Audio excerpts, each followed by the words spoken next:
আসসালামু আলাইকুম প্রিয় ডিফেন্স চাকরি প্রত্যাশী ভাই ও বোনেরা, আশা করি সকলেই ভালো আছো। নিয়ে আসলাম তোমাদের জন্য আবার একটা নতুন ভিডিও।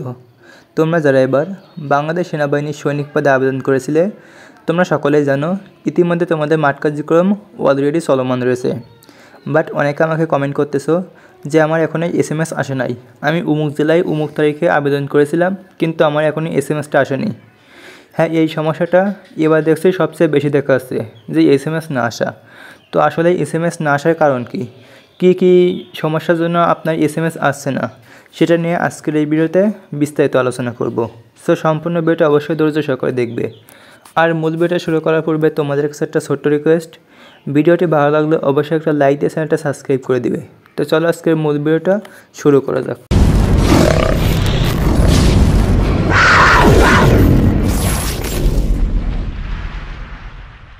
তো গাইস, যে সমস্ত ছেলে এবং মেয়েরা এবার সৈনিক পদে আবেদন করেছে, অনেকেই কম বেশি আমাকে কমেন্ট করতেছে যে আমার আগে এবং পরে যারা আবেদন করেছে তাদের সবাই SMS আসছে কিন্তু আমার SMS এখনও আসেনি।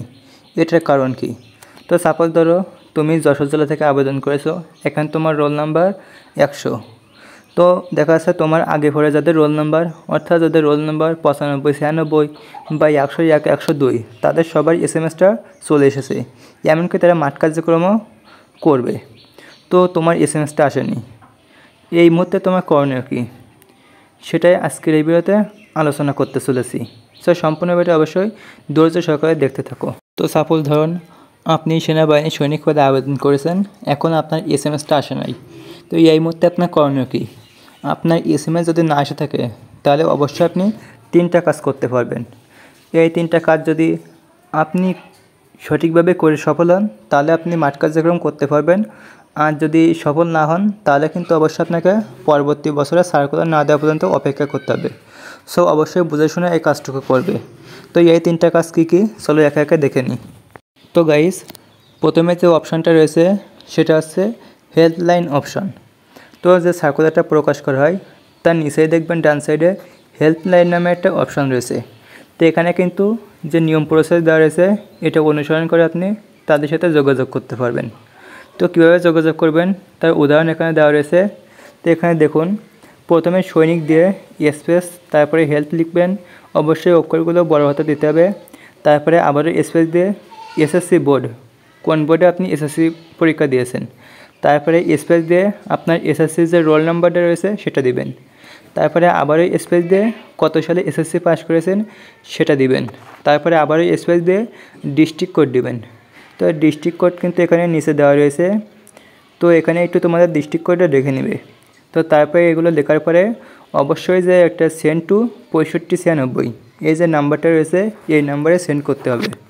তো এই নাম্বারে সেন্ড করার জন্য অবশ্যই কিন্তু আপনাকে টেলিটক সিম ব্যবহার করতে হবে। অন্য কোনো সিম হলে কিন্তু SMS-এর তারা রিপ্লাই দিবে না বা SMS-টা তাদের কাছে নাও যেতে পারে। সো অবশ্যই টেলিটক সিম দিয়ে তাদের সাথে কন্ট্যাক্ট করার চেষ্টা করবেন। তো এবার দ্বিতীয় যে অপশানটির কথা বলবো সেটা হচ্ছে, সাপোজ মনে করো তুমি যশোর জেলা থেকে এখানে আবেদন করেছো, তোমার রোল নাম্বার 100। এখন তোমার আগে এবং পরে যাদের রোল নাম্বার রয়েছে, অর্থাৎ যাদের রোল নাম্বার 95, 96 বা 105, 110, অর্থাৎ তোমার আগে পরে কাছাকাছি যাদের রোল নাম্বারগুলো রয়েছে তাদের সাথে অবশ্যই একটু কন্ট্যাক্ট করার চেষ্টা করবে যে কোনোভাবেই।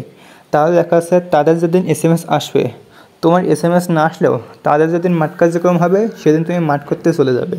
তো এটা গেল 2 নম্বর অপশান। এখন সর্বশেষ 3 নম্বর যে ধাপটির কথা বলবো, এটা খুবই গুরুত্বপূর্ণ একটা বিষয়। আর এটা হচ্ছে, তুমি যে জেলা থেকে এখানে আবেদন করেছিলে সৈনিক পদে, তোমাদের জেলায় অবশ্যই যে ক্যান্টনমেন্টটা রয়েছে বা যে ক্যান্টনমেন্টে তোমার মাঠ কার্যক্রমটা হয়ে থাকে তোমার জেলার, অবশ্যই সেই ক্যান্টনমেন্টটা কী করবে, তোমার যদি SMS-টা না আসে তাহলে অ্যাডমিট কার্ডটা নিয়ে তুমি একা সেখানে চলে যাবে। তো যাওয়ার পরে তাদের ওখানে কিন্তু একটা অভিযোগ কেন্দ্র থাকবে। অবশ্যই কী করবে, তোমার অ্যাডমিট কার্ডটা নিয়ে গিয়ে তুমি অভিযোগ কেন্দ্রে চলে যাবে, গিয়ে তোমার পুরো বিষয়টা তাদের সাথে ক্লিয়ারভাবে বলে দিবে যে এই সমস্যা হয়েছে, আমার SMS-টা আসেনি। তো আশা করি তারা যদি তোমার এই বিষয়টা একটু খেয়াল করে শোনে, অবশ্যই কিন্তু এটার সমাধান দেওয়ার চেষ্টা করবে।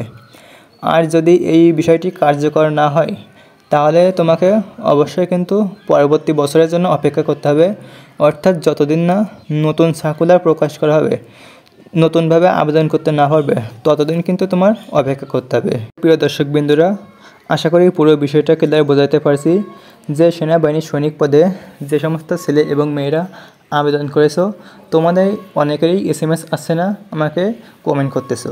তো SMS না আসলে তোমরা কী করবে সেটা হয়তো আজকের এই ভিডিওর মাধ্যমে তোমাদেরকে ক্লিয়ারভাবে বোঝাইতে পারছি। তো ভিডিওটি কেমন লাগলো অবশ্যই কমেন্ট বক্সে জানাবে। যদি ভিডিওটি ভালো লাগে অবশ্যই ভিডিওতে একটা লাইক দিয়ে চ্যানেলটা সাবস্ক্রাইব করে পাশে থাকা বেল আইকন বাটনটি অল করে দিবে। তাহলে ডিফেন্স সম্পর্কে এরকম নিত্য নতুন ভিডিও আমার চ্যানেলে আপলোড করার সাথে সাথে সবার প্রথমে তুমি পেয়ে যাবে। তো প্রিয় দর্শকবৃন্দুরা, দেখা হবে পরবর্তী একটা নতুন ভিডিওতে। আসসালামু আলাইকুম।